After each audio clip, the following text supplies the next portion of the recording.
Good morning everyone, I am G. On the occasion of Bheeshma Ashtami, I would like to share with you my understanding of Bheeshma and the values he stands for. Before talking about Bheeshma, let me tell you about Mahabharata in the least possible sentences, so that would allow you to gain a more profound understanding about Bheeshma and see him in the correct perspective. The main and most important character of Mahabharata is Sri Krishna, the incarnation of the divine entity. He is also known as Purnavatar. As in all the other incarnations, the divine power manifested itself as a human form, animal form, and etc. And it let itself get masked by the Maya created by itself. Like Lord Rama, in the case of Rama himself, was not aware of the fact that he was a divine Lord. But Sri Krishna was fully aware that he himself is a divine entity right from birth. Coming to the main scenario of Mahabharata would be the feud between the righteous Pandavas, who were supported by Lord Krishna, and the greedy Kauravas, who were in fact cousins. They were born in the lineage of King Shantanu, the ruler of Kuru's empire.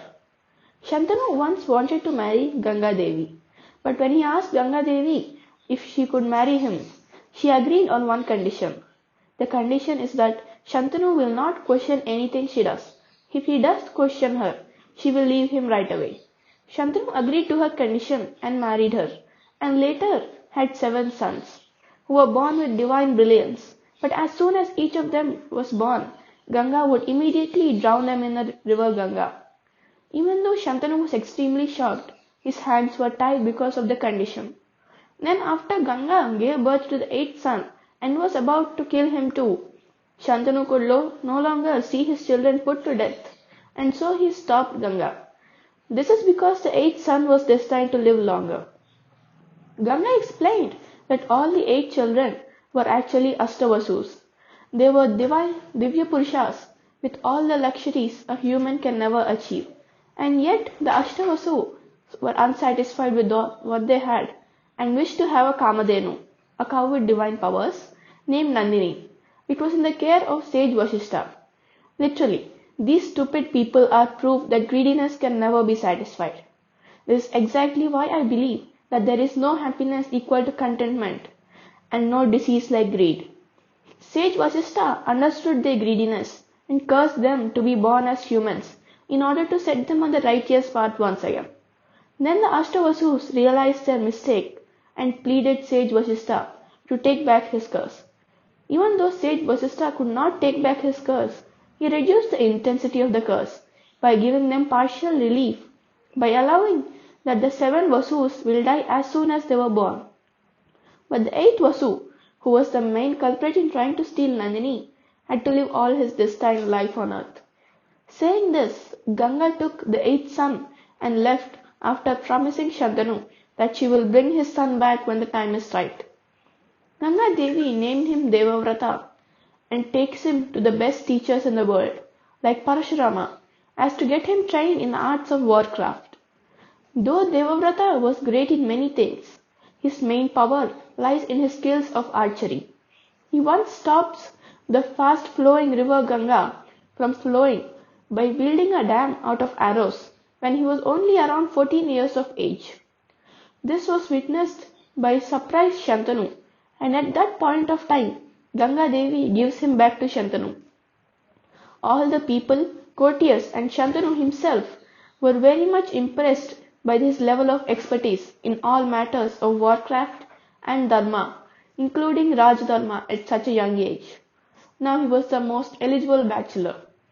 One day, Devavrata noticed that his father is rather gloomy, and upon receiving no answer from his father, Devavrata sets out to find the root cause of his father's ill mood. He inquires about it with the charioteer of Shantanu, and finds out that Shantanu fell in love with a woman named Yojanagandhi Satyavati, who was the daughter of the chief of fisher folk, Matsya Raja. But Matsya Raja refused to marry his daughter to Shantanu, as he was afraid that after some time Shantanu may ignore her or she may be mistreated in the palace, and hence he quoted a condition that he would let Satyavati marry Shantanu if he promises that the children born to Satyavati would be the crown prince. Shantanu disagrees to the condition as he very well knows that it would be unfair to Devavrata. Here, let me elaborate on a little issue which would help you understand the future situation. You may think Yojanagandhi Satyavati's name is a bit weird. Actually, Satyavati is her real name, but she is called Yojanagandhi Satyavati because of the ambrosial smell she emits. She was previously called Matsyagandhi because she used to smell like fish. This was because she herself was a fisherwoman. Now you must be wondering why she suddenly obtained such enchanting smell. One day, when Satyavati was at the river bank, sage Parashara, who was passing by, asked her if she could row him across the river. She agreed, and then they started crossing the river. Suddenly, through his divination, the sage realized that that very time was an extremely auspicious time, which came only once every 1,000 years or more. And if any couple were together at that time, the child born to them would be a Brahmarshi. But then the saint realized that no couple were together at that time. Ah, how very unlucky this world is. But then again, the saint could not let it go. The world cannot wait for another 1,000 years for a Brahmarshi to be born. And he could see none except Satyavati. Immediately asked her to be his consort. Satyavati was so shocked that for a moment she even doubted her own ears. There were many thoughts on her mind, like he has to come to my home to speak with my father has to agree, they had to marry, so on and so on. Her mind basically went blank for a moment. Then sage Parashara understood the situation and explained the whole thing to her, and also promised her that he would bless her with a mesmerizing smell. So now, the son born to Satyavati is Vedavyasa. Sage Parashara, though, left immediately without waiting for the child to be born. Does the name Vedavyasa ring a bell in your mind? Of course it would. After all, he is the one who worked hard to write Mahabharata for us and all the generations to come to read and learn from it. Every single character in Mahabharata has in them something we can learn and a solution to almost every difficulty in our everyday life. When Vedavyasa was a 4-year-old, he told his mother that he had to leave his home and go away. But he told her whenever she is in need of him, she just had to remember him in her mind and he would come there. Now back to our original story. Devavrata, after listening to all these things, goes to meet Matsyaraja.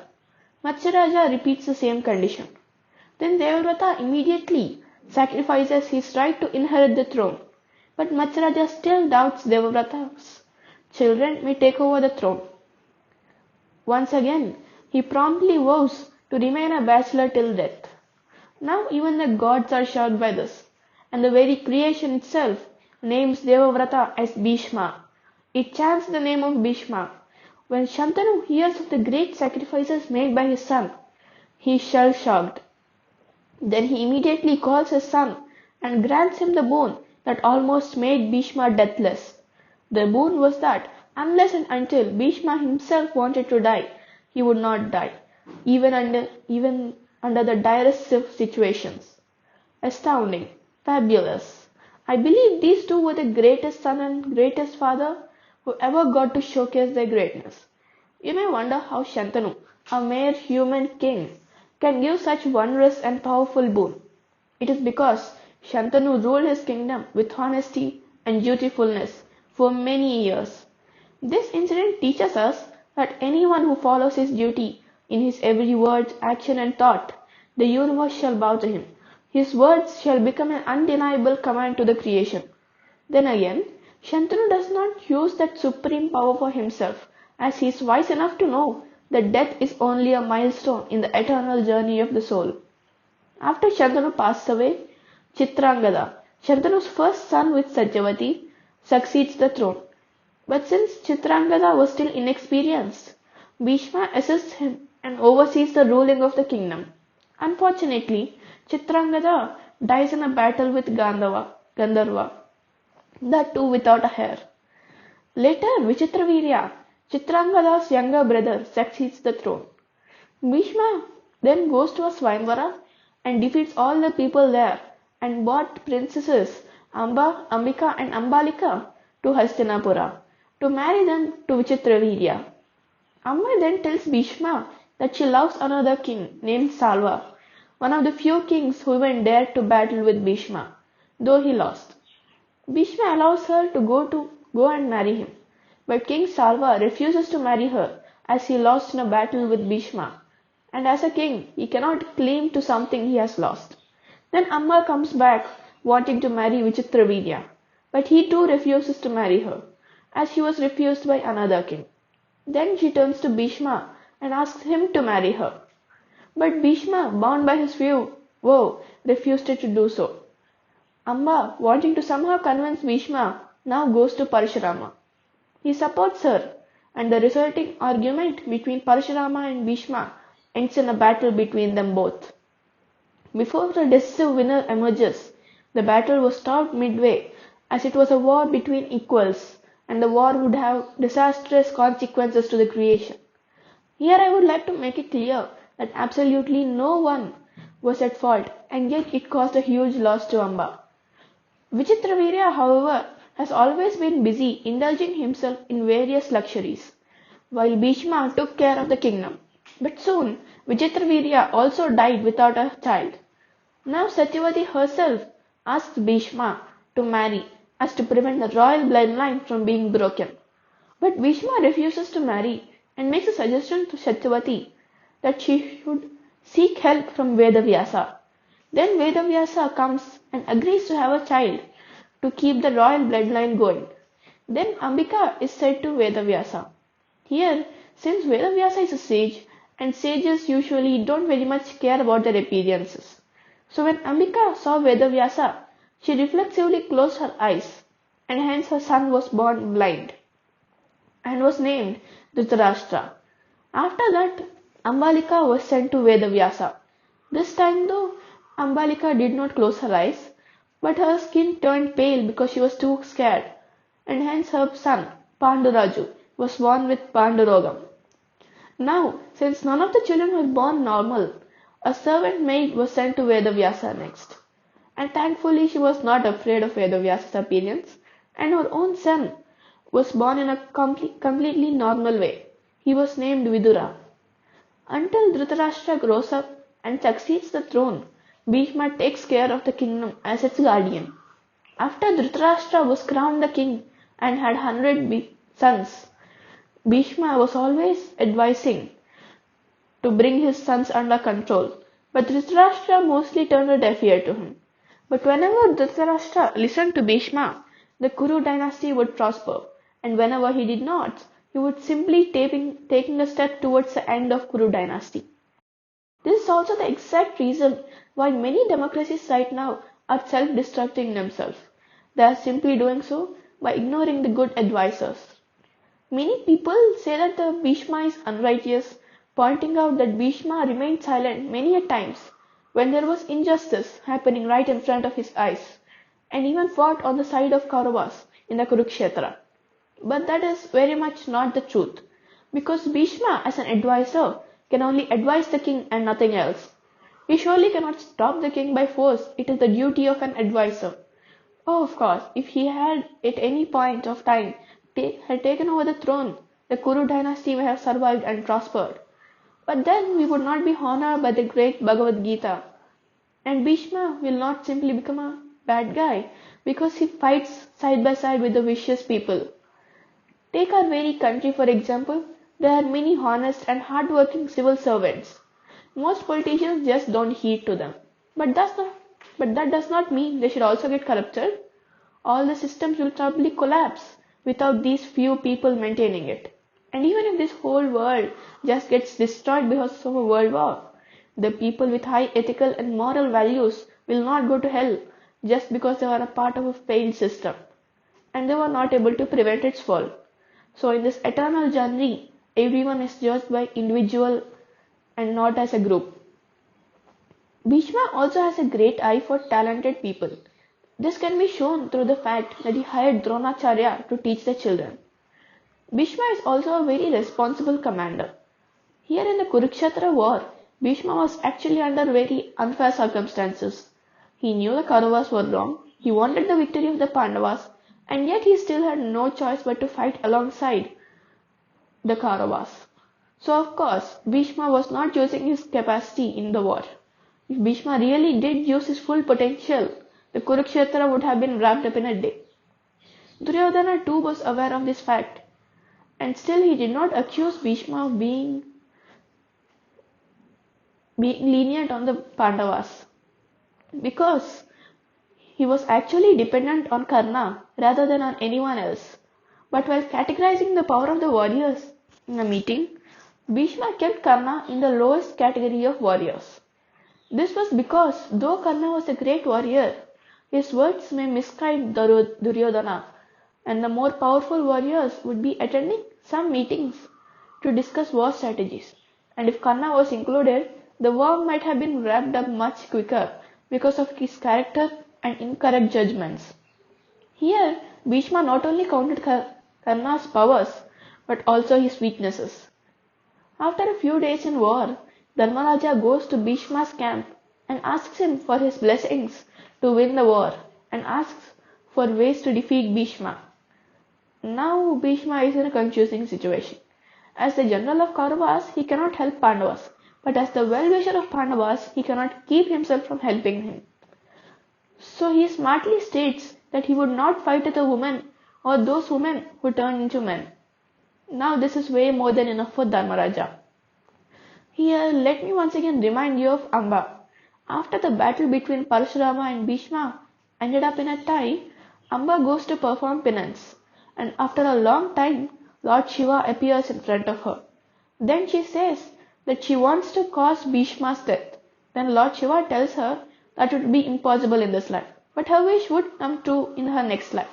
Then she immediately ends her life. In her next lifetime, she is born as a princess named Shikandini, who was the Draupadi's elder sister. But ever since her childhood, she always behaved like a boy. Later, she turned into a man, Shikandini. So this time, Shikandi was standing in front of Arjuna, and when Arjuna and Bhishma met in the battle, Bhishma would lower his weapon since Shikandi was in front of him. Then Arjuna would launch many arrows towards him. In no time, Bhishma was lying on a bed of arrows, but he would not die because of the boon given to him by his father. After the war was over, Dharmaraja suddenly says that he does not want to become the king. He was feeling guilty because he thinks that he was the one that caused the death of so many people in the Kurukshetra. Then Krishna, Narada, and Vedavyasa console him, explaining Rajdharma. After coronation, to wipe off any remaining shreds of doubt in the mind of Dharmaraja, Krishna takes him to Bhishma. The purpose of the visit is also that so much exhaustive knowledge Bhishma has gained through years of righteousness would die with him if that was not shared with Dharmaraja. And through Dharmaraja, we too get to learn the same even today. Bhishma tells Dharmaraja about the duties of a king, the very purpose of human birth, and many more things about duties towards society, family, and oneself of every human being. And after many questions from Dharmaraja and answers from Bhishma, Dharmaraja finally gets all his queries cleared. After that, Bhishma also chants and teaches the Vishnu Sahasranama. You may wonder about how Bhishma got to know the complete Vishnu Sahasranama. Actually, after Shantanu's death, till Duryodhana came of age, Bhishma was the one ruling the kingdom for most of the time, as its guardian. At this time, many great sages came to visit Bhishma to share their knowledge with Bhishma. They considered the penance did by Bhishma was much greater than the one did by themselves. Because even in today's world, it is harder for the person who is actively taking a part in society to remain righteous and devoted than a sage who is inactive in the society. Of course, 1,000 sages did not come to meet Bhishma. Once Bhishma crossed the threshold, the creation itself opens up to him and allowed him to become a Jivan Mukta. This is also the reason why Bhishma knew that Krishna was a supreme god, even though there was no great contact between them. And many people who spent their childhood with Krishna was not able to recognize his true identity. This also teaches us that to become a Jivan Mukta, we don't necessarily need to go to Himalayas and perform penance. Neither do we need to be as great as Bhishma. Just abiding by our duties and following our principles is more than enough. So on this auspicious day of Bhishmastami, and with Bhishma Ekadashi coming up, let us all take a vow to at least try to follow in the footsteps of Bhishma. Thank you.